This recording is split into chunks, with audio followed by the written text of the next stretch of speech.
The internet has exploded with claims that King Charles has been found guilty for the death of Princess Diana. Shocking videos, viral posts, and emotional outbursts are flooding social media. But what's the truth behind these dramatic accusations?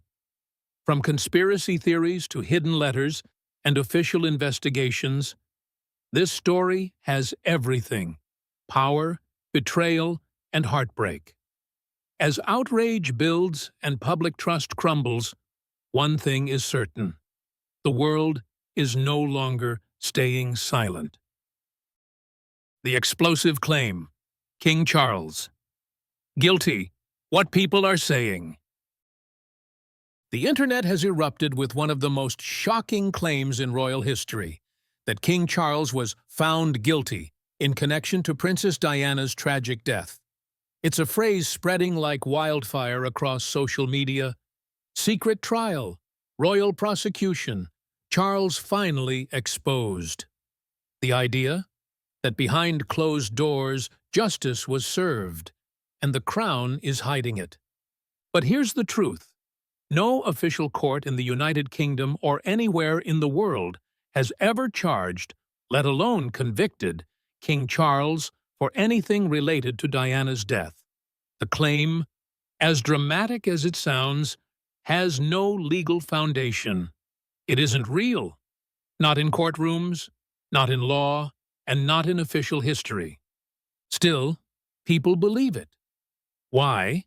Because the power of belief often outweighs the power of proof. According to YouGov UK, a sizable chunk of the public continues to question the official story about Diana's death. Many believe something was covered up, and that disbelief has created a space for wild theories that don't need evidence, only emotion.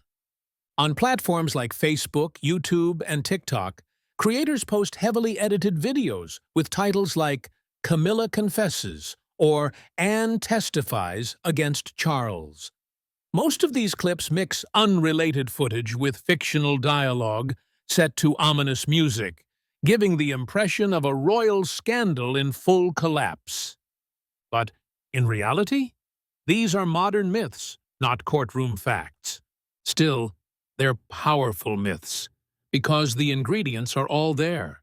A princess lost too soon, a royal marriage that ended in heartbreak, a queen who was once the other woman, and a nation still haunted by the night of August 31st, 1997.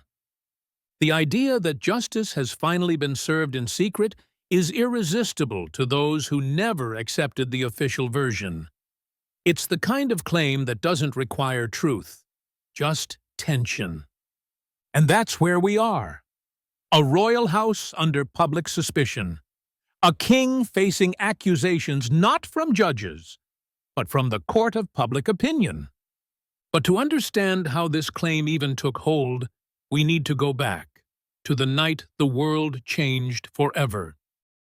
The night of the crash. What really happened?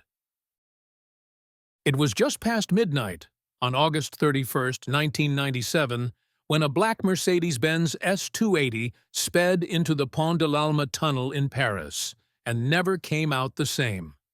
Inside were 4 people: Princess Diana, her companion Dodi Fayed, their driver Henri Paul, and bodyguard Trevor Rees-Jones. Minutes later, the world was shaken by one of the most devastating events in modern royal history. The crash was brutal. The car, traveling at an estimated 65 miles per hour, slammed into the 13th pillar of the tunnel. Diana, only 36 years old, was severely injured. Though first responders arrived within minutes, she was pronounced dead at 4 a.m. in a Paris hospital. Dodi and Henri Paul were declared dead at the scene. Only Rees-Jones survived, barely. The official French investigation began immediately and was conclusive. The primary causes were identified as driver intoxication, high speed, and the intense chase by paparazzi on motorcycles. Henri Paul had been drinking and was under the influence of prescription drugs, making his ability to safely drive impossible. The paparazzi, meanwhile, were relentless, some even snapping photos as Diana lay dying. This moment, chaotic, tragic, and very real, became the foundation for every theory that followed. Why was the car speeding? Why wasn't there a police escort? Why was Diana not wearing a seatbelt that night? The facts, confirmed by autopsy, witness statements, and traffic analysis, were clear. But clarity didn't stop suspicion. Because what began as a traffic incident quickly became something bigger. A moment that felt too sudden, too painful, and too unresolved. The public grief turned into public doubt. And where doubt grows, so do conspiracy theories. In the official record, this night was a perfect storm of bad decisions, risky behavior, and tragic consequence. But in the minds of many, it became the opening chapter of something darker. A royal cover-up, a silent assassination, or a calculated removal of the people's princess. And it didn't take long for names to start surfacing. Names like MI6, Camilla, and most of all, Charles. Conspiracy theories erupt where the guilty narrative began. In the days and weeks following Princess Diana's death, grief swept the world, but so did doubt. As millions mourned, some began to question everything. The speed of the crash, the role of the paparazzi, the response times. And then, deeper questions started to surface. Was this really an accident? Or was it something more sinister? That question sparked the birth of one of the most widely believed conspiracy theories in modern royal history. The idea that Diana's death was planned, and at the center of it all was the royal family. One of the most vocal believers was Mohammed Al-Fayed, the father of Dodi Fayed. From the very beginning, he insisted his son and Diana were murdered. His accusations were explosive. He claimed MI6, under orders from the royal household, orchestrated the crash. And more specifically, he pointed fingers at Prince Philip and Prince Charles, alleging they couldn't allow Diana to marry into a Muslim family. As wild as these claims seemed, they spread quickly. Why? Because they fit a compelling emotional narrative. Diana, the outcast royal, silenced just as she was finding happiness again. Fueling this fire was the existence of a 1995 memo reportedly written by Diana herself, where she allegedly predicted her own death in a car crash. The memo, discussed by tabloids and conspiracy theorists alike, described Diana's fear that someone is planning an accident in my car. Brake failure and serious head injury. The chilling accuracy of that note, written 2 years before her death, only deepened suspicion. At the time, no official investigation had fully addressed these fears. The tabloid press took full advantage, turning rumors into front-page drama. Headlines like, "Diana warned of murder plot," and "Royal secrets revealed" grabbed attention and sold millions of copies. Meanwhile, internet forums exploded with amateur theories, piecing together timelines, interpreting gestures, and connecting names like Camilla, Charles, and British intelligence. Even Diana's 1995 interview with Martin Bashir added fuel to the fire. When she said, "There were 3 of us in this marriage, so it was a bit crowded," the public saw her as vulnerable, surrounded by enemies, including within the palace. By the late 1990s, the narrative had taken on a life of its own. Diana wasn't just a victim of a crash. She was, in the eyes of conspiracy believers, the target of a powerful institution protecting its own legacy at any cost. And at the center of that narrative, rightly or wrongly, stood Prince Charles. But one piece of so-called evidence became a turning point in this theory. A single letter that Diana allegedly wrote in fear for her life. The evidence claim number 1. Diana's letter of fear. In 2003, a letter surfaced that changed everything. It was published by Paul Burrell, Diana's former butler, in his controversial book, A Royal Duty. Inside was a handwritten note, allegedly from Diana herself, dated back to October 1995, 2 years before the fatal crash. In it, she wrote something that stunned the world. "My husband is planning an accident in my car. Brake failure and serious head injury in order to make the path clear for him to marry." That one sentence launched 1,000 theories. The mention of "my husband" was instantly interpreted to mean Prince Charles, and the implications were clear. Diana feared for her life, and she believed the royal family might want her gone. Burrell claimed Diana gave him the note to hold as insurance in case anything happened to her. Conspiracy theorists grabbed hold of it like a smoking gun. They called it proof of intent, and it quickly became one of the most widely cited pieces of evidence in the campaign to portray Charles as responsible, not just emotionally, but criminally. But the truth behind the letter is more complicated. First, the authenticity of the letter has never been formally contested. It was confirmed as being in Diana's handwriting. However, the context is key. The letter was written during a period when Diana was under immense emotional strain. She had separated from Charles, was deeply suspicious of those around her, and, according to friends, felt isolated and unsafe. Even the British police, during Operation Paget, reviewed the letter extensively. They interviewed Paul Burrell and asked Charles about the claims. But investigators found no supporting evidence that Diana's fears were based on actual plots. Charles was never considered a suspect, only a witness. Still, the damage was done. That one letter, printed in tabloids, quoted in documentaries, and shared across the internet, became central to the mythos that Diana had been silenced. For many, it didn't matter whether the claims were ever proven in court. The emotional weight of Diana predicting her death made the idea of a royal plot feel believable, even inevitable. To this day, that letter is cited by those who believe in Charles's guilt, not because it proves anything in court, but because it feels like truth to those who never trusted the palace. But what did the actual police investigation say? That's exactly where we're heading next. Operation Paget, the police response. By the early 2000s, the noise around Princess Diana's death had grown too loud to ignore. The theories were everywhere: tabloids, books, documentaries, online forums, all pointing fingers, many aimed directly at Prince Charles.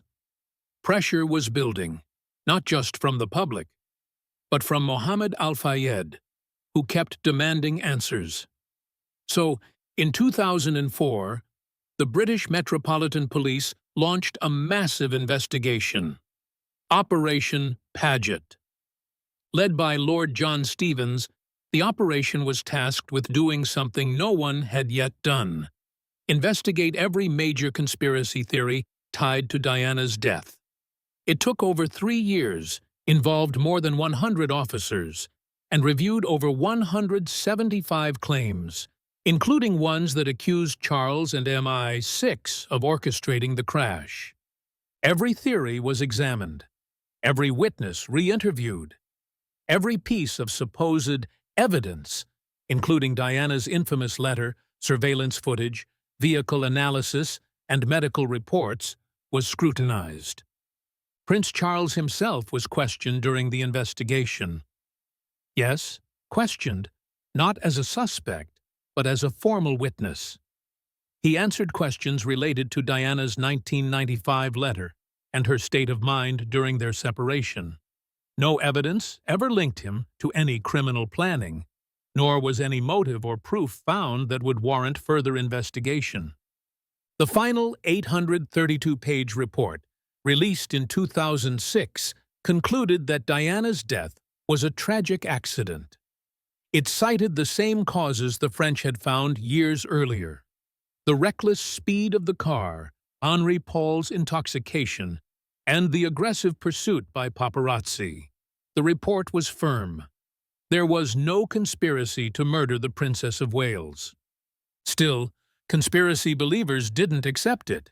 Mohammed Al-Fayed outright rejected the findings, calling the investigation a cover-up. But Operation Paget had done what it set out to do: exhaust every lead, explore every theory, and deliver a public record. One of the key takeaways: even Diana's handwritten note, while deeply emotional, was not enough to justify any criminal suspicion against Charles or anyone in the royal family. As Lord Stevens said in a press conference, there was no evidence that the royal family or any other institution orchestrated her death. There was only suspicion, and suspicion is not evidence. But even with this official conclusion, one big moment still remained: the public inquest that would finally put the entire case before a jury. The 2008 inquest. Verdict: what justice actually found. In 2008, more than a decade after Diana's death, the British legal system held a formal inquest to examine the tragedy. This wasn't a private police report or a media documentary. This was public, legal scrutiny, open to press, jurors, and families. It lasted 6 months, included 250 witnesses, and re-examined the events of August 31, 1997, from every possible angle. The focus was clear. Was Diana's death truly an accident, or was someone responsible? At the end of this long, emotional process, the jury delivered their verdict: unlawful killing by grossly negligent driving. According to their findings, the crash was caused by the reckless actions of both Henri Paul and the paparazzi who chased the car. The jury confirmed that Paul was drunk, that he drove at high speeds, and that the photographer's aggressive pursuit contributed to the fatal crash. There was no mention of Prince Charles, no mention of MI6, no ruling that involved any royal plot or staged assassination. Importantly, the phrase unlawful killing does not imply murder or conspiracy. It is a legal term used in cases of fatal negligence. It was aimed at behavior, not intent, and it reaffirmed what Operation Paget had already found: that while the crash was tragic and preventable, it was not criminally orchestrated by the royal family. After the verdict, something unexpected happened. Mohammed Al-Fayed, who had spent over 10 years campaigning to prove Diana and Dodi were murdered, finally gave up his legal fight. Outside the court, he said, "I'm leaving the rest to God. I'm not going to cause any more trouble." That moment marked a shift. For many, it was closure. For others, it didn't change their belief, but it did end the formal pursuit of legal action. Still, the conspiracy theories didn't vanish. They simply moved to new platforms, from newspapers to YouTube, from whispers in cafes to trending hashtags. But legally, the case was closed. The Crown Prosecution Service, the Metropolitan Police, and a jury of ordinary citizens all reached the same conclusion: Princess Diana's death was a preventable accident, not a royal crime. Yet even with justice served in court, the question remained: why do so many still believe otherwise? That answer lies not in facts, but in feelings, and that's what we explore next. Why people still believe the royal conspiracy. The courts spoke, the inquests ended, but for many people around the world, Princess Diana's death still doesn't sit right. And belief in a royal conspiracy has only grown louder with time. Why? Because for millions, This tragedy isn't just about what happened. It's about what could have happened and who they believe had something to gain. Decades after the 1997 crash, public trust in official institutions, the monarchy, the police, even the media, has declined. Surveys from YouGov UK over the last 10 years reveal that a significant percentage of British citizens still question the official story. Some believe it was an accident. Others, a cover-up. At the heart of this skepticism is a powerful emotional undercurrent. The idea that Diana was betrayed by the very system she tried to survive. Her explosive 1995 BBC interview, where she admitted, "I'd like to be a queen of people's hearts," made her a symbol of truth and pain, someone who didn't fit the mold and who paid the price for it. That narrative, once seeded, has been nurtured by pop culture. From movies and documentaries to docudramas like The Crown, audiences have watched reimagined versions of Diana's life that highlight her suffering and isolation. While dramatized, these portrayals shape how people feel, even if they don't reflect hard facts. Then there's the internet. Unlike in the late 90s, today's theories live on social media, where algorithms amplify the most dramatic takes. A video claiming Charles guilty or secret trial revealed spreads faster than any official report ever could. Add ominous music, spliced interviews, and a clickbait title, and suddenly a decade-old theory feels like breaking news. The tabloids, too, continue to fuel speculation. Every new headline, no matter how minor, is twisted into fresh evidence. A royal cough becomes a secret illness. A frown becomes proof of guilt. Sensationalism sells. And Diana's story remains the crown jewel of that emotional economy. One royal historian summed it up perfectly. It's not that people believe in conspiracies because they're gullible. They believe because they feel something was never made right. And when that feeling lingers, it becomes harder to let go. Even as facts emerge, emotion keeps the theory alive. But why does so much of this focus land on King Charles? Not MI6, not the driver, not even the paparazzi. The answer lies in something much older than evidence: emotion, betrayal, and memory. The Charles factor: why his name gets involved. Among all the names linked to Princess Diana's death, none sparks more suspicion than King Charles. Not because of evidence, not because of legal findings, but because of emotion and the painful history that played out in front of the world. Charles and Diana's marriage was more than a personal collapse. It was a global spectacle.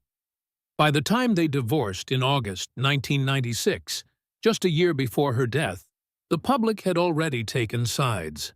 Most saw Diana as the wronged woman, and Charles as the man who broke her spirit. His ongoing relationship with Camilla Parker Bowles became a symbol of betrayal, especially after Diana's haunting words, "There were 3 of us in this marriage." So when Diana died suddenly, many didn't just mourn, they pointed fingers, not at the driver, not at the press, but at Charles, who became the emotional villain in a story people couldn't forget. Even though no investigation ever found him guilty, the public narrative stuck. And when he married Camilla in 2005, it felt, to some, like Diana's worst fears had come true. To this day, Charles carries not legal blame, but symbolic guilt in the eyes of millions. The storm online: misinformation versus history. In the digital age, truth doesn't always travel as fast as fiction, and Diana's death proves it. On platforms like YouTube, TikTok, and Facebook, thousands of videos repackage old clips with new claims. Headlines scream, "Charles exposed," "Secret files revealed," or "Royal trial leaked."